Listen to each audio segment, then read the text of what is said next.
This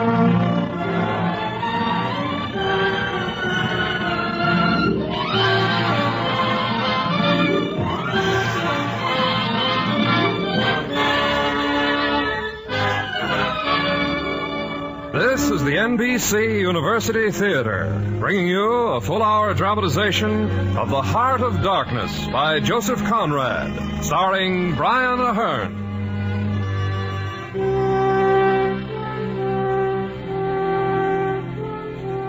Today, a story by one of the most exciting writers of the last century, Joseph Conrad. He knew wherever he wrote, for he had been there. He was born in Poland.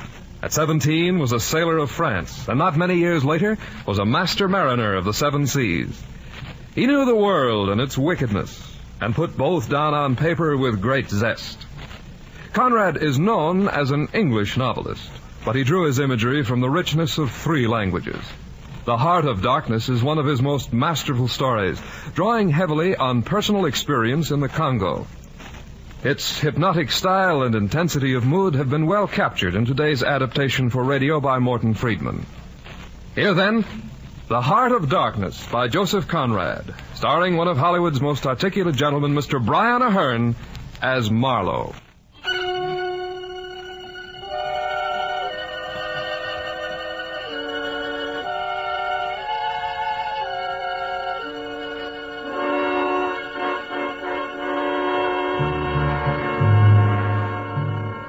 We are well separated, Kurtz and I. We are separated by life and death. I live, and Kurtz does not. We are separated by a year.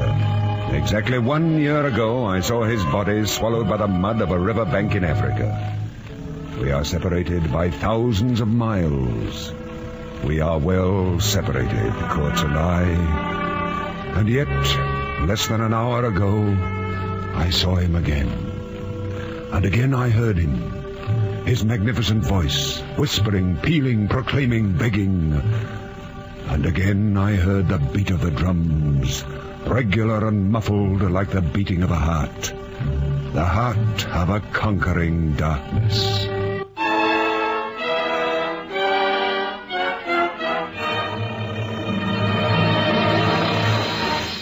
I trust you will pardon this intrusion, Mademoiselle Marlowe, but I have come to see Captain Marlowe on business, company business. Oh, dear, how awkward. I'm afraid you can't see my nephew, monsieur. Can't? I mean now.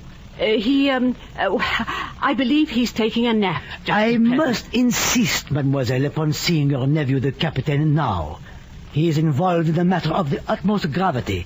The company is quite perturbed. But if he's napping, I can't wake him. That won't be necessary. He is awake. There is a light in his room, the corner room. Well, really now. You smell it?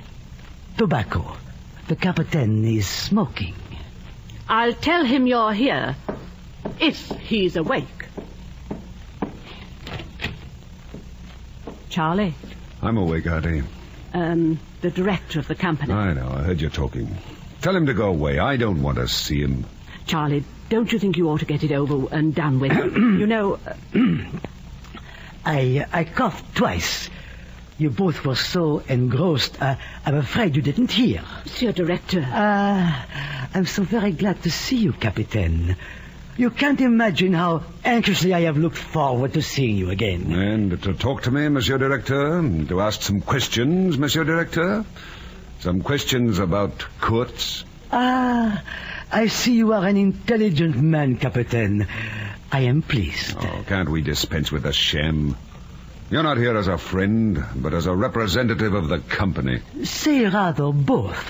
As a friend and as a representative, as you put it, of the company.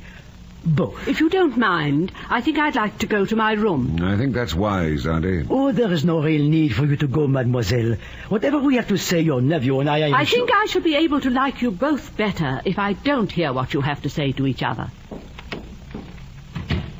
Perhaps. Who knows? Now, Captain, about Kurtz. Shortly before this unfortunate death, Mr. Kurtz gave you a package containing some papers of his, did he not? Some papers and a photograph in a shoebox. Oh, you still have them. Where are they? Let me have them. I still have them. I have them with me. And I will not let you have them. I beg your pardon. I meant to say, if you had them, might I see the documents Kurtz left in your care? Look here, when the manager of the central station told you I had the documents, he must also have told you that he tried to get them and couldn't. He did so report. And what makes you think I would change my mind because you asked me? Because they concern company territory, very valuable territory. A completely unexplored portion of the Congo until Mr. Kurtz... They have nothing in them in reference to commerce. They're all purely personal. There may be much of great value to science, geographers, anthropologists. Not very much if you're concerned with any values or any other profit than to yourself and the company.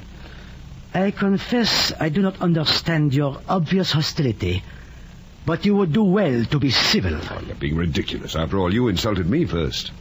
You insulted my intelligence with your prattle about science. I do not make idle threats, Captain Marlowe. So believe me, I shall... You'll do nothing. Remember Kurtz's papers? There may be lots of profits in them. And I've got them, remember?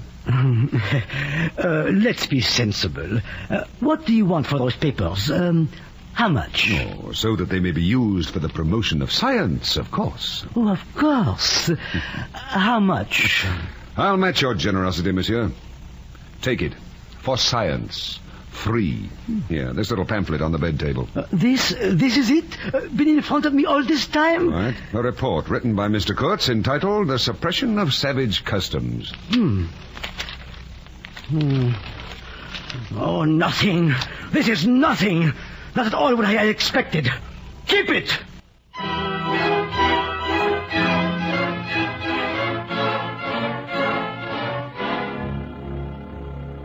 2 days later, I had another caller, a man who said he was Kurtz's cousin. This self-identified cousin was a musician. Yes, a musician, an organist.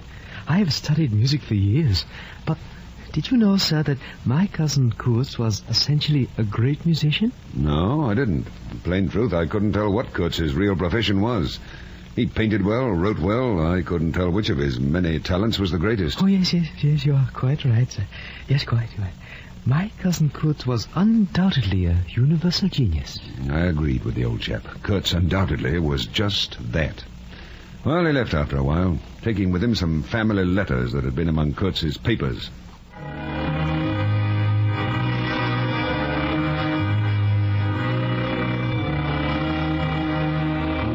Why couldn't I be done with it all? I wanted to forget, to wipe my mind and memory clear of Kurtz and the horror, to use his own word, that was inextricably associated with him in my mind. The horror and the darkness and the death. But mostly the darkness.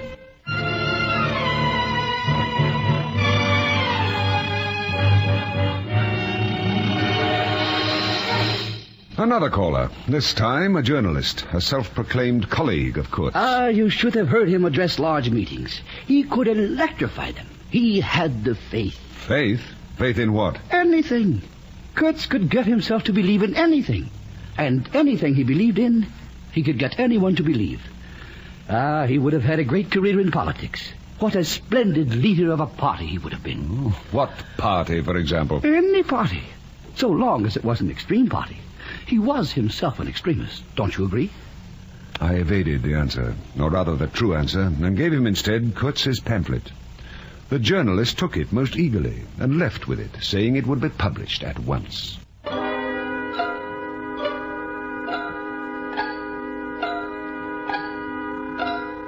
So now I am left with a slim packet of letters and the girl's photograph. All that had been Kurtz's, save these, have passed through my hands. His soul, his body, his station, his plans, his ivory, his career. There remains only his memory and his intended. I have gone to see Kurtz's intended, the girl of the photograph, to return the letters and the picture, to surrender to his memory, and to wipe my memory clear of all that oppresses it and me.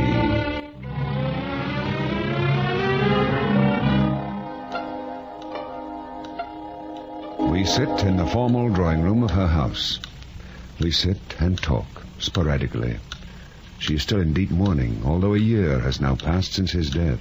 You knew him. You knew him well, didn't you? I knew him as well as it is possible for one man to know another. And you admired him.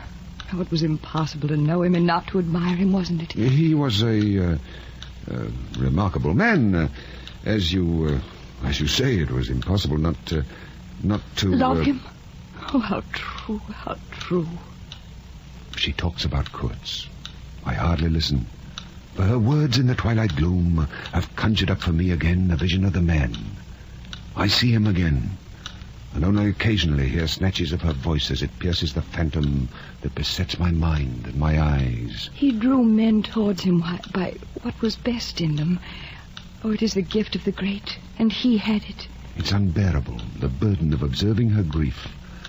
A noble grief that comes from her core with nothing of pose or convention in it. And at the end, he whose goodness shone in his every act, he died as he lived. His end was, in every way, worthy of his life. And I was not with him. No one near him who understood. I was with him. To the very end. To the very end. Oh, please. Please, his last words to live with. Don't you understand? I loved him. I loved him.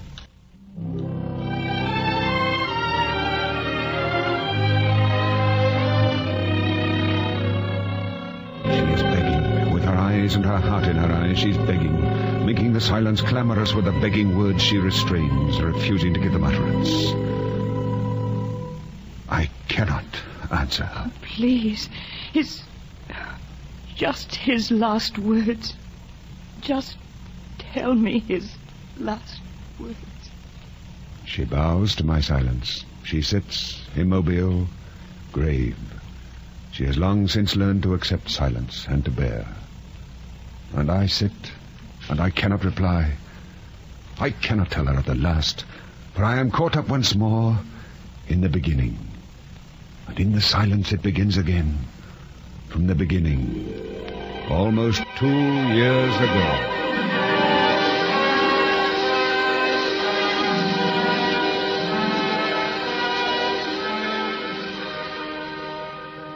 "30 days from the port in Europe to the coastal station of the company in Africa. The station where I first heard of Kurtz. Your boat, Captain Marlowe, is at the central station, 200 miles up the river. Oh, then I should be on my way there. You shall have to walk. What, 200 miles? Yes, I know it sounds ridiculous, but everything here in this foul country is ridiculous. Or fatal, or both. And you shall leave with the next caravan for the central station. As I said, that will be in 10 days. Maybe longer.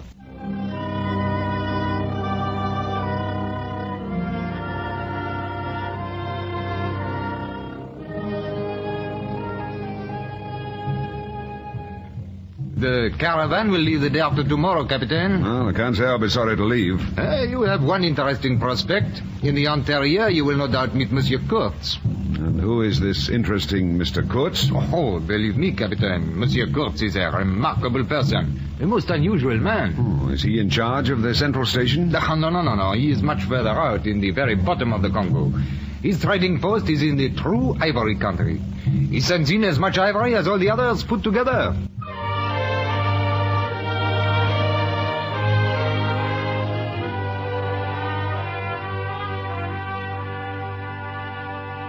"15 days after leaving the coastal station, I hobbled into the central station, where I was immediately taken into tow by a bearded young man who informed me that his name was Malapart. Marlowe? Captain Marlowe. Oh, you are here to take charge of the boat, huh? To run the boat, to wherever it is I'm supposed to run it. Ah, that's too bad, Captain. How are you to run a boat that is at this moment at the bottom of the river? Too bad. What? How did this happen? Oh, no, When? it's quite all right. I assure you the manager himself was there. All is quite all right. All right? What? My boat sunk and you say it's all Please, right? the What manager will devil? explain. He's waiting. You must go see him at once.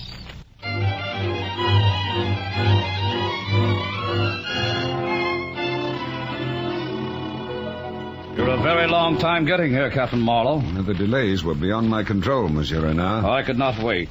As manager of the Central Station, I'm responsible for the agents at the upriver stations. I had to start without you. But without a captain, why, the risk to the boat was enormous. Are you questioning my judgment, Captain? Ah. There were rumors that a very important station is in danger. That its chief, Mr. Kurtz, is ill. I do hope the rumors are false. Mr. Kurtz is... I know all about Mr. Kurtz. Ah? Well, then, you can understand my anxiety. Tell me, Captain, how long will it take to get the boat off the bottom and repair it? Well, how the devil can I tell? I haven't even seen the wreck yet. Besides, I'm hungry and tired. I've walked 20 miles today, and I haven't eaten or sat down yet. Oh, it probably will take months. Months? Let's say 3 months. That ought to do it perfectly.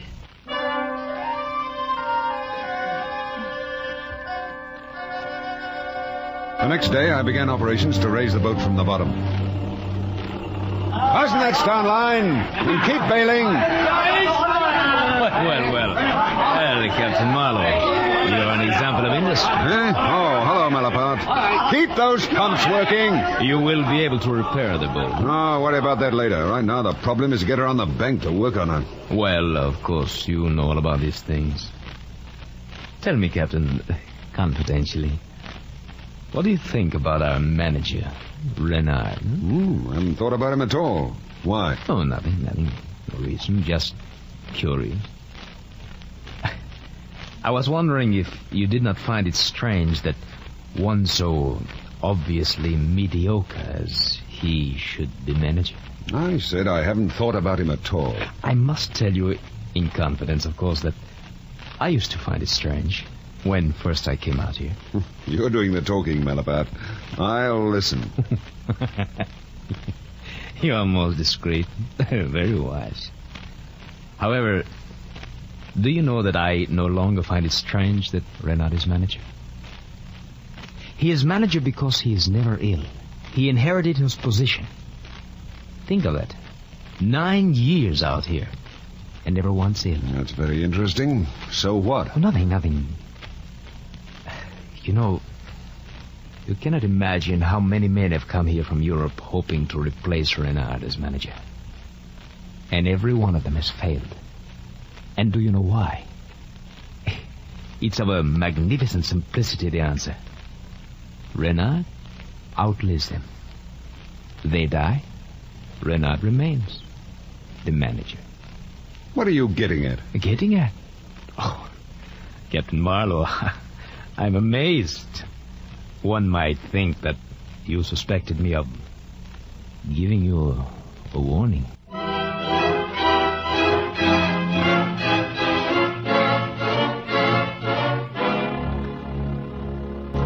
I suspected Malapert of something, but of what I didn't know.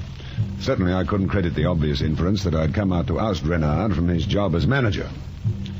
There were 18 or 19 other white men at the station besides Malapert, who whiled away the time with backbiting and petty intrigue. And it was not long before I learned that Malapert was the manager's spy. He had indeed been warning me. But why? Why?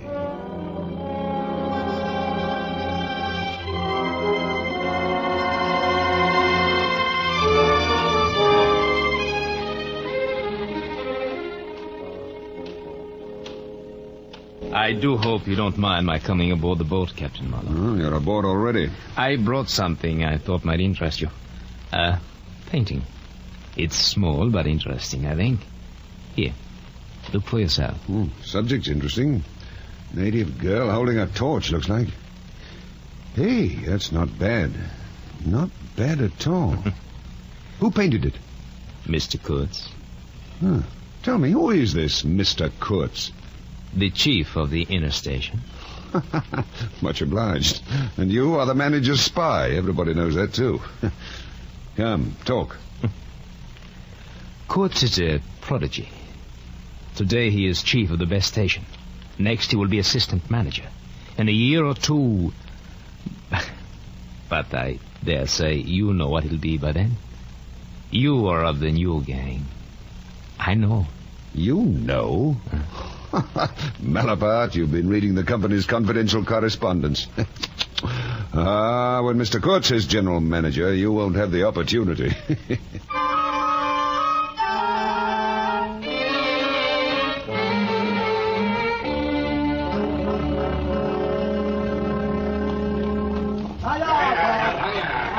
The last repairs were being made on the steamboat when the station was invaded by a mob of pack animals, porters, and white men, calling themselves the El Dorado Exploring Expedition. The uncle of our manager Renard was the leader. I found them so distasteful that to contain my temper I took to staying aboard my steamboat.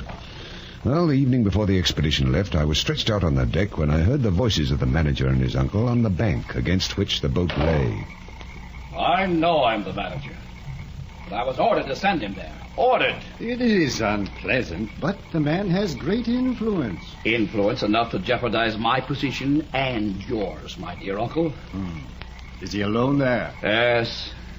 Sent his assistant down the river with a note to me. I remember it word for word. Clear this poor devil out of the country, and don't bother sending more of this sort. I'd rather be alone than have the kind of men you can dispose of with me. That's the note he sent me, the manager, me. Anything since then? Ivory. Lots of it. Prime stuff. Lots. But how? He's been without supplies for over 9 months now. No goods, no store. Perhaps some wandering white man who gets ivory from the natives. Well, perhaps the climate will do away with your problem, Renard. Yes, I know that. Don't worry, then. Trust to the jungle, the river, the fever, the savages. Trust to this. And your magnificent health. You stand the climate. You outlast them all. And at the worst, here, anything can be done.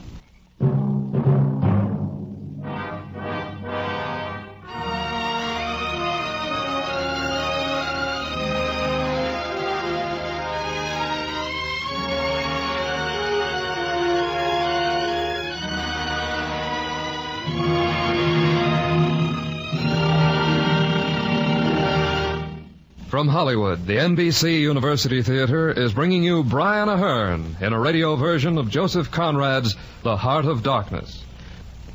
And now, our intermission commentator, Mr. Granville Hicks, author of The Great Tradition, Small Town, and John Reed, The Making of a Revolutionary. Speaking from New York, here is Mr. Granville Hicks. The process by which Joseph Conrad became a master of English fiction was as full of coincidences as one of Thomas Hardy's novels. In the first place, he was not a native Englishman, and in the second place, he chose for himself a career that was far removed from literature. He was born in Poland in 1857, and when he was 17, he went to France to become a sailor, in itself a surprising decision for a youth who had grown up in an inland country. In 1878, quite by accident, he signed on a British ship. This led to other voyages under the British flag, and eventually to his becoming a British citizen. While he was recuperating from a fever contracted in Africa, he began his first novel. He intended to return to the sea, but his health had been impaired. The periods between voyages grew longer. He finished his first novel and began another. And so, without conscious intention, he drifted into the literary career that was to last until his death in 1924, and was so full of distinction. Like Herman Melville, Conrad based most of his novels on personal experience, and his most inspiring experiences, like Melville's, were associated with the sea. Heart of Darkness, of course, is not a sea story, but so far as the setting goes, it is autobiographical. Conrad did go to the Congo. The diary that he kept on that trip makes no mention of a Mr. Kurtz, but it demonstrates that he knew at first hand the heart of darkness. In a passage that has often been quoted, Conrad wrote, "My task which I am trying to achieve is, by the power of the written word, to make you hear, to make you feel. It is, before all, to make you see." The reader of Heart of Darkness does see the Congo and the impenetrable African jungles, but feeling is for once more important than seeing. What makes the story great is the overwhelming power with which Conrad creates a mood of terrified anticipation and realized horror. But there is something more in this tale than the evocation of a barbaric continent. Where is the heart of darkness, anyway? In Africa or in Mr. Kurtz? That is to say, in man. Today, after what we have known of concentration camps and human slaughterhouses, the story has a new meaning. Where does Kurtz's ambition lead for all his idealistic professions? To participation in obscene rites and to that devastating postscript to his official report, exterminate the brutes.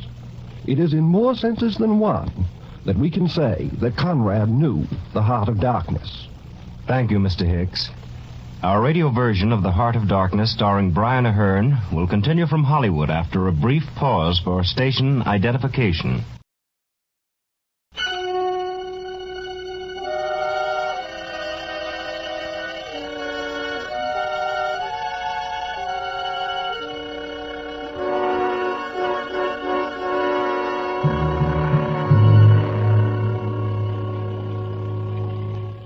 The El Dorado expedition plunged into the patient wilderness the next day, and 9 days later the stern wheel of the steamboat began to churn the treacherous waters of the river and started upstream. It was 2 months to the day when we came to the bank below Kurtz's station. It was like a particularly torturous dream, that journey. The sort of dream one recognizes in the dreaming as a dream, and yet is unable to escape by awakening.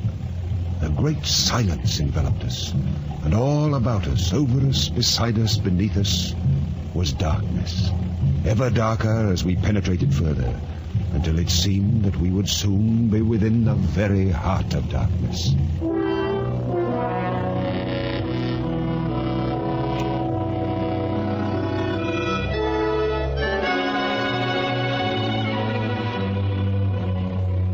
Trees, millions of trees, massive, immense, running up very high, and at their foot, hugging the bank, puffing feebly against the stream, crept the little steamboat, like a small beetle crawling on the floor of a lofty portico. Where Malaparte and his fellow seekers of trading posts imagined it crawled to, I don't know. Some place where they expected to get something, I bet. But for me, it crawled toward Kurtz, exclusively. Some 50 miles below the inner station, the manager yelled up to me in the wheelhouse from the deck below. Captain Barlow, look over at the right bank. A flag of some sort. Can you make it out? No. Shall we put it to shore and take a look? Yes. It may belong to one of our traders.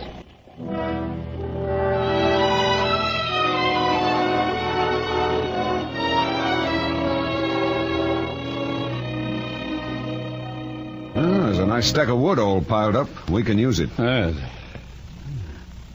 seems deserted.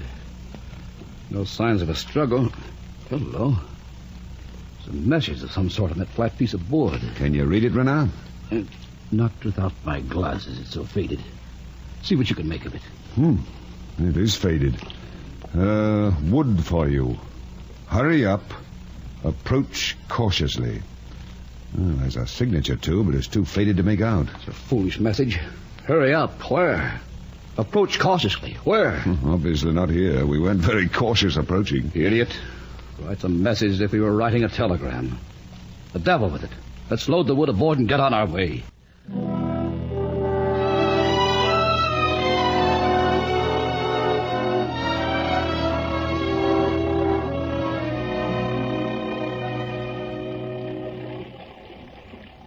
This looks like a good place to anchor for the night, Captain. According to my calculations, Renard, we're only 8 miles from Kurtz's station.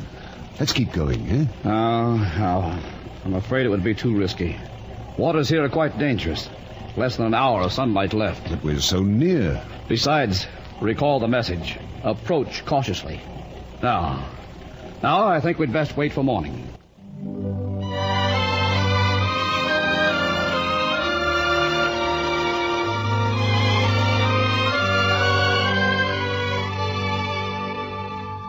The manager was right.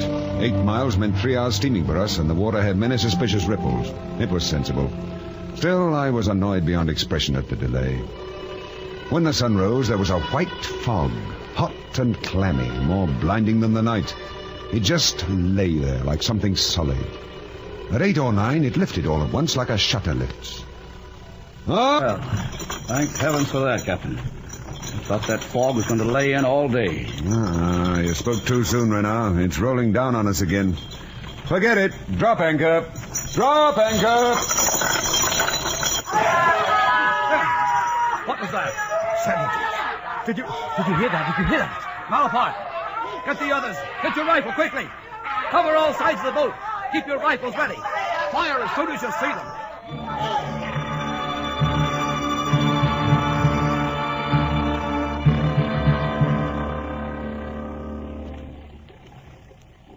Finally, the fog lifted, and the boat headed into the western passage. It was narrower than it had seemed, and shallower. The deeper water was nearer the bank. I ordered my steersman, an athletic-looking native whom I called Boy, or various of the more pungent names a sailor learns, to steer inshore, whilst I kept a sharp eye ahead for snags and rocks. Hard right, boy. Yes, Bwana. Hard, I said. Blast you, hard. Yes, Bwana. Steady now, steady. I looked below me, where I could see the fireman, and suddenly he stretched himself out, prone on the deck. I was amazed. But then I had to look at the river again, mighty quick. There was a snag dead ahead. And sticks, little sticks were flying about, thick. Hard left, boy. Hard left. Arrows. The little sticks were arrows. We were being shot at.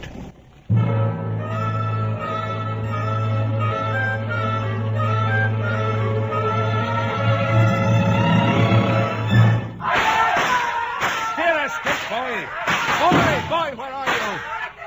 That fool native had left the wheel, grabbed the heavy rifle that was on the wall of the wheelhouse, opened the side shutter, and was shooting. Grabbed the whistle cord and jerked out screech after screech, while with the other hand I held the wheel. The whistle checked the tumult, and the attack ended as it began, abruptly. Boy, the steersman, was on the floor with what appeared to be a long cane sticking out of his back. It was the shaft of a spear that had pierced him through. He was gashed horribly. A pool of his blood gleamed dark red under the wheel. Captain, the manager wants you. Oh, no. Is he dead? I suppose. Here, hold the wheel. But I can't. I don't know. Hold it, blast you. Just hold it steady. I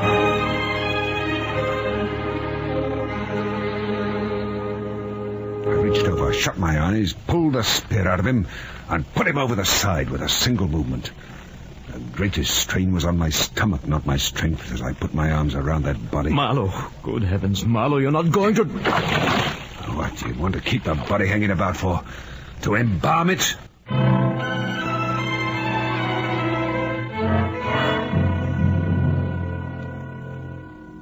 The manager and Malapart and the other whites were scandalized. And so was my crew, and for a better reason. Oh, I admit their reason was inadmissible. Besides, I'd made up my mind that if my late steersman was to be eaten, it would be by fish only.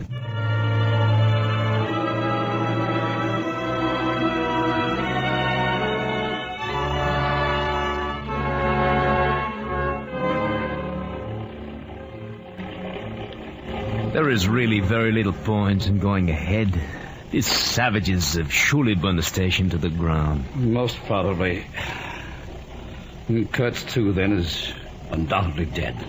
Now, what do you want to do, then? Shall I turn the boat around and go back downstream? Oh, no, not at all. We must examine the remains. If we can, give poor Kurtz Christian burial. Marlowe, fire does not always destroy ivory. The ivory he collected may still... The ivory. Ivory.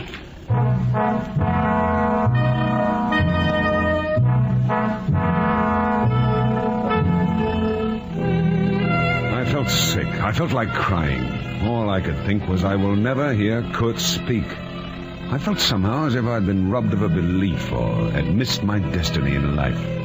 I was gripped by the sense of tears in my being. I was mourning within me, for I'd lost the inestimable privilege of listening to the gifted Kurtz. At least we're safer here, Captain. Channel is well in midstream. Yeah, what's that up ahead? The station. It's Kurtz's station. What? Burned. Here, hold the wheel, Renard. I want to take a look through my glasses. As I adjusted the glasses, a long, decaying building perched on the summit of a naked hill, swung into focus. There was no stockade or fence around it, but apparently there had been one, for near the house half a dozen slim posts remained, roughly trimmed and ornamented on top with round carved balls. On the bank I saw a white man wearing a hat like a cartwheel, waving his arm in frantic circles.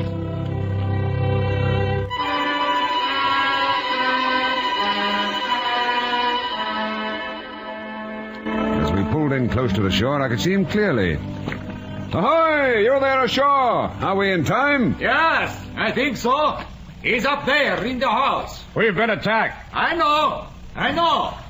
It's all right. Come ashore. It's all right. Oh, you stay here with the boat, Captain. The rest of you, come with me and bring your guns.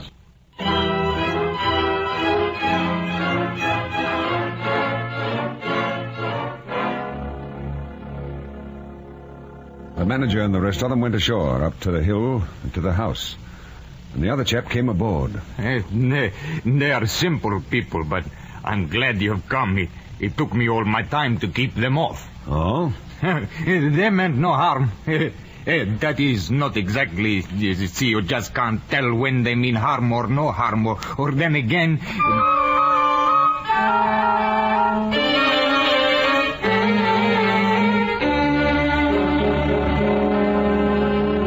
You rattled away at such a rate he quite overwhelmed me. He seemed to be trying to make up for lots of silence.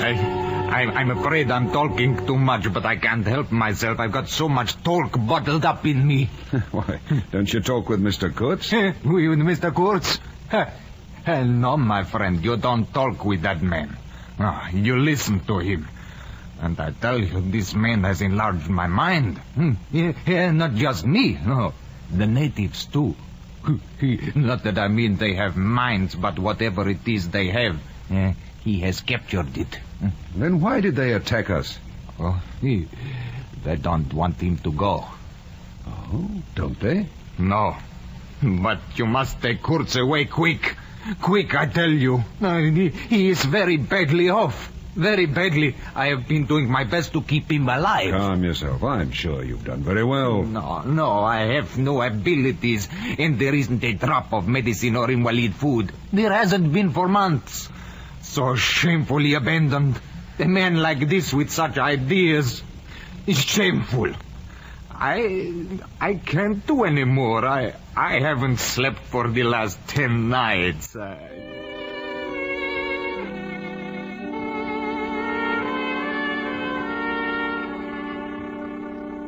I gave him a tot from the brandy flask. Medicinal. After a bit, he began to talk again. His words were satellites, revolving about the sun that was Kurtz. We met by accident in the jungle. And ever since you've been with him? Oh, no, hardly ever, except twice when Kurtz was ill. Most of the time he'd be wandering through the jungle looking for ivory. But he's had no goods to trade for well nigh a year now. There's a good deal of cartridges left even yet. Oh. Let's speak plainly. You mean Kurtz raided the country? Yes. But he couldn't do it alone, surely. They came from the villages around the lake. Kurtz got the tribe to follow him, did he? Well, you see, they adore him.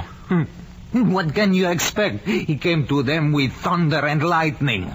And don't you see, they had never seen anything like it before. He was terrible. He could be very terrible. He sounds vile and horrible. No, you can't judge Mr. Kurtz as you would an ordinary man.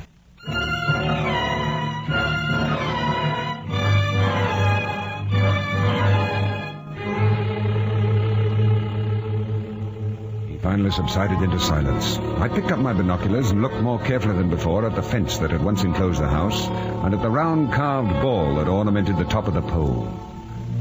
I felt my stomach drop. Quickly I examined the top piece on each of the poles. They were all the same.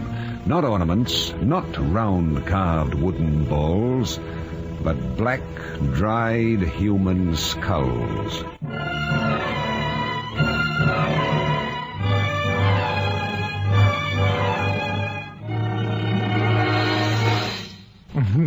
Yeah, he should have taken them down, but I didn't dare.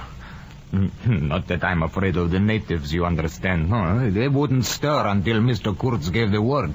He controlled them completely. Why, when the chiefs of the tribes come to see Mr. Kurtz, they would crawl. Stop! I don't want to know anything about the ceremony of approaching Mr. Kurtz. No, don't judge him, Captain. You don't know how such a life tries a man like Kurtz. No? Well, then how has it tried a man like you? Me? What am I? A simple man. I have no great thoughts. I want nothing from anybody. How can you compare me to... me, nobody, nothing. How can you compare me?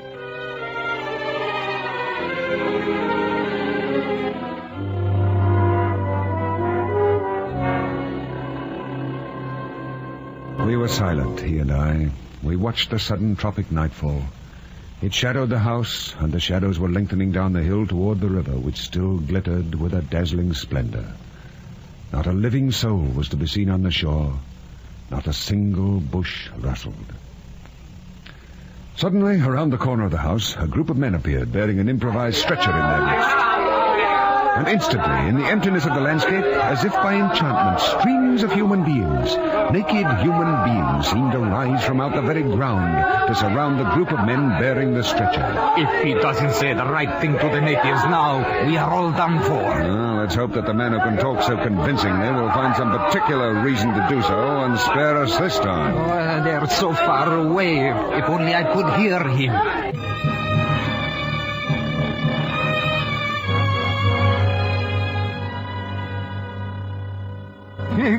He's done it. They're gone. Gone? They disappeared. I was watching, and they never moved, and they were gone. As if the jungle had drawn them back with a single enormous sucking breath.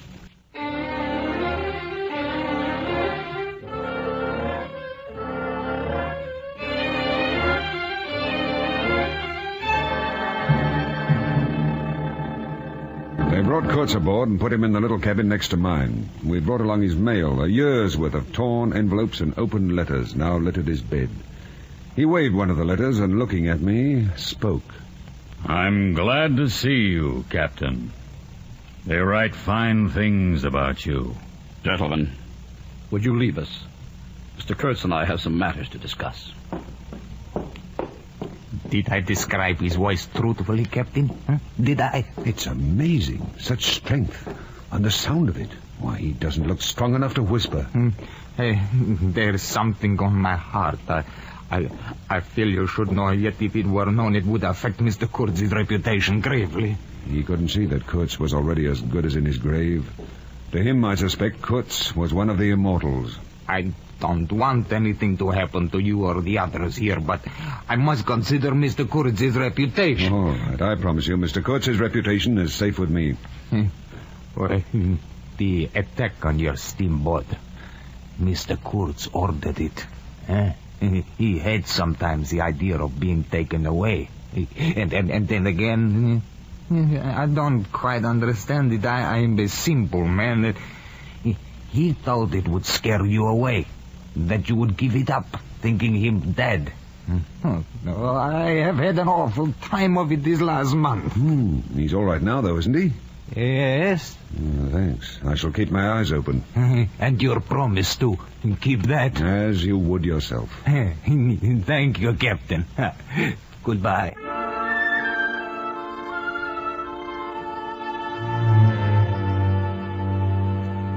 Before I could quite catch the full significance of his goodbye, he was gone, and I never saw him again. I stood there in the darkness, and suddenly, like a clarion, Kurtz's voice rang out, although I was some considerable distance from the cabin where he and the manager Renard were closeted. Save me! Ha! Save the ivory, you mean? Don't tell me you've saved me. I had to save you. Now you're interrupting my plans. Sick?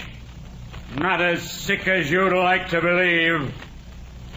Never mind. I'll carry my ideas out yet. I'll return. I'll show you what can be done. You and your little peddling notions. You're interfering with me. I'll return.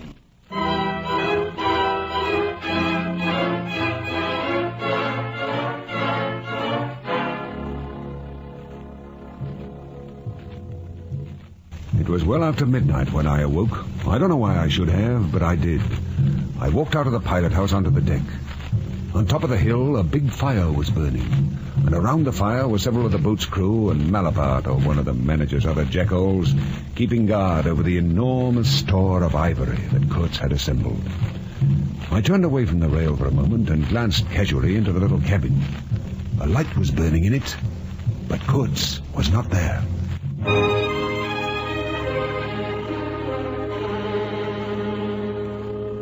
In that moment, I knew pure terror. Kurtz was going back to the jungle. And once he reached the natives, he would order our massacre. He would never allow us to return to tell. I went ashore quickly, and as soon as I got on the bank, I saw a broad trail through the dew-soaked grass. It was obvious. Kurtz was crawling on all fours, too weak to walk. I ran rapidly, bent close to the ground, following the trail, and suddenly, so suddenly that I almost fell over him, I was upon him. Go away. Hide yourself. Come back to the boat, quietly with me.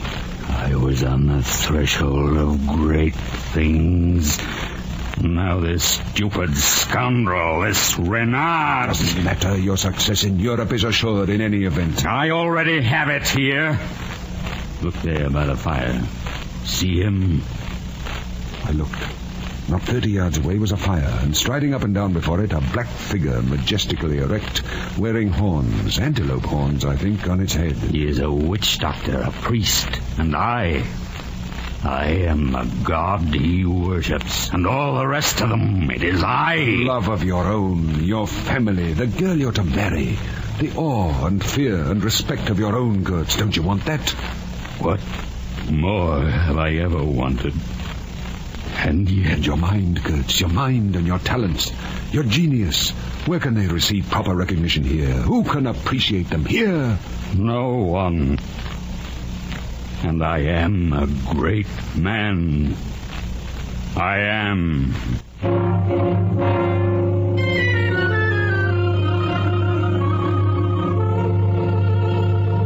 It was a terrible contest. I couldn't appeal to him in the name of anything high or low. I had, even as the savages who worshipped him, to invoke him himself, his own exalted and terrible degradation. I struggled with him, and he struggled with himself too. I saw the inconceivable mystery of a soul that knew no restraint, no faith, and no fear, and yet struggled with itself blindly. I had to half carry him back on the boat.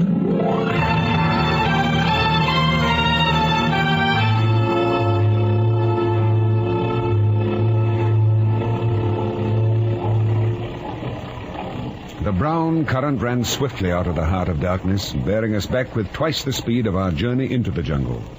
And Kurtz's life was running swiftly too, ebbing out of his heart into the sea of inexorable time. And I saw it, for he was not in the little cabin, but in the pilot house, where there was more air. And Kurtz would talk, discourse abruptly, without preamble or explanation, much as a gramophone record blares out music from whatever spot the needle is put to it.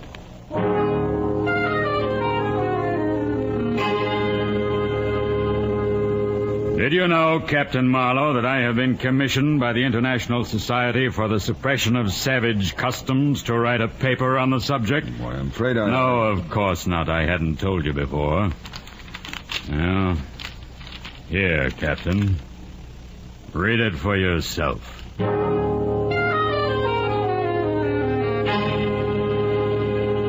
read it. 17 pages of it. It was magnificent. It gave me the notion of an exotic immensity ruled by an august benevolence. It had unbounded eloquence, noble, burning words, but no practical suggestions to interrupt the magic current of phrases, unless a kind of note, scrawled evidently after the report proper had been written, that appeared at the foot of the last page. It was just this: exterminate all the brutes.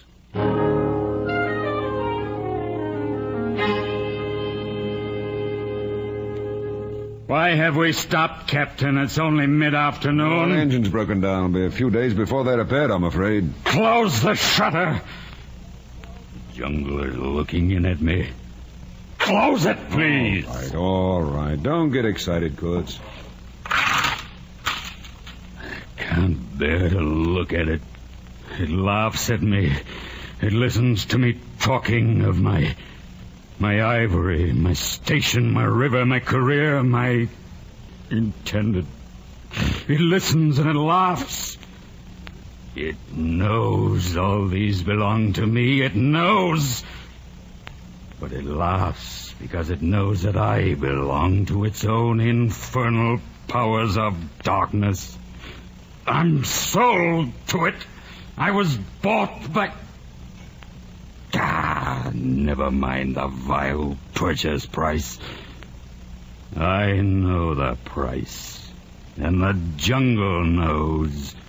Oh, come now, Kurtz. Your nerves are getting a little low. Here, get some sleep. You'll feel better. No, Captain. It won't be too much longer. That much is plain. I know it. You can see it. There's a shoebox under my bed.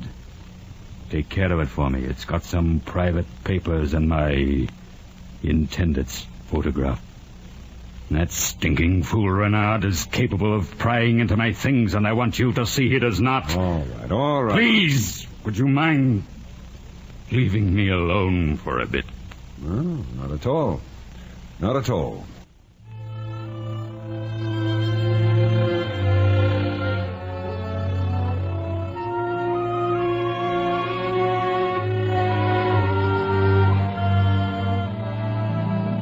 I spent the rest of the day working on the engine. It was evening before I returned to the pilot house. Kurtz lay on his bed, staring straight ahead, unblinking, immobile. I'm lying here in the dark, waiting for death.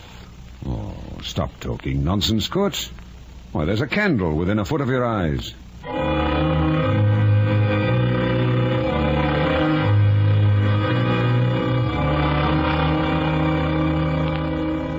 A change came over his face, a change I hope never to see again. It was as if he achieved a supreme moment of complete knowledge, and in that moment lived again every detail, every temptation, and every surrender of his life. And he cried out, twice, "The horror! The horror!"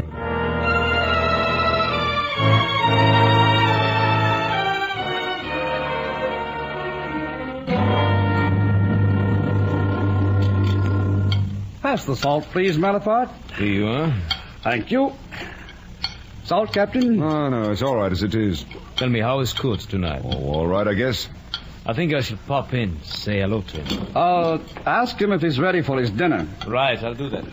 You know, when I get back to Europe, Captain, I'm going to find the man who sells us this tinned beef, and I'm going to shoot him. Why not torture him? Make him eat some of it. That's very good, Captain. That's very good. Kurtz! He's dead. Oh. Come on, let's see. Come in, Captain. No, I haven't finished my dinner.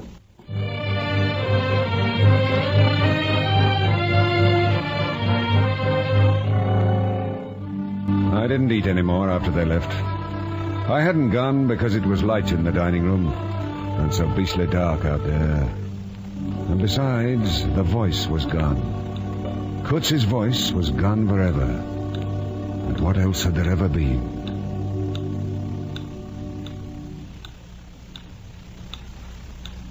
His last words, please. You must tell me, Captain. Please, won't you? Won't you tell me his last words? Kurtz's intended. I had quite forgotten. I was in the drawing room of a house back in Europe. The house of Kurtz's intended. You've been thinking of him, of Kurtz, haven't you? Yes. Oh, forgive me, most impolite. I understand. Often I sit and I think of Kurtz. Remember him. Miss him. And never miss the hours that go by.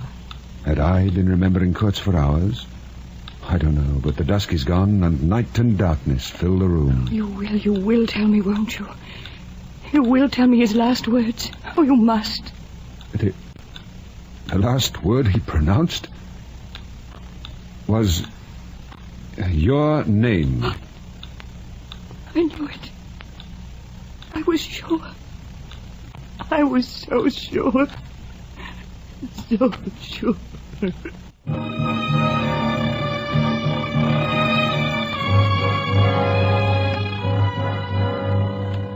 I fled the room and the house. She was weeping. She didn't notice. I didn't matter. But I thought the house would collapse on me before I could escape. That the heavens would fall upon my head. For I had lied. Lied completely. I couldn't tell her the truth. I couldn't. It would have been too dark. Too dark altogether.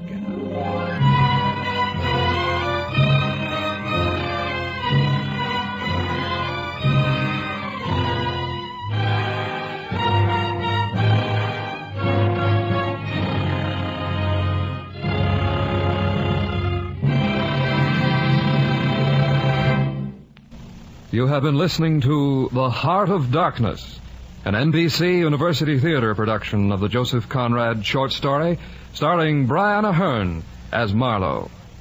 Next week at this same time, we will bring you another classic of Anglo-American literature, The Age of Innocence by Edith Wharton.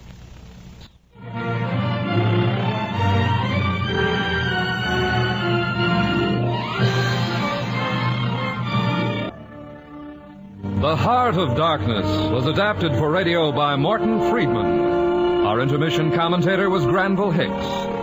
The part of Marlowe was played by Brian Ahern, internationally celebrated star of stage and screen. Our cast included Rolf Sedan, Doris Lloyd, Tony Barrett, Lynn Allen, Roy Engel, Jerome Sheldon, Ben Wright, Whitfield Connor. Your announcer, Don Stanley. The original musical score was composed and conducted by Dr. Albert Harris. The director of the NBC University Theater is Andrew C. Love. Next week, be with us again for the NBC University Theater dramatization of Edith Wharton's fine novel, The Age of Innocence, starring John Sutton.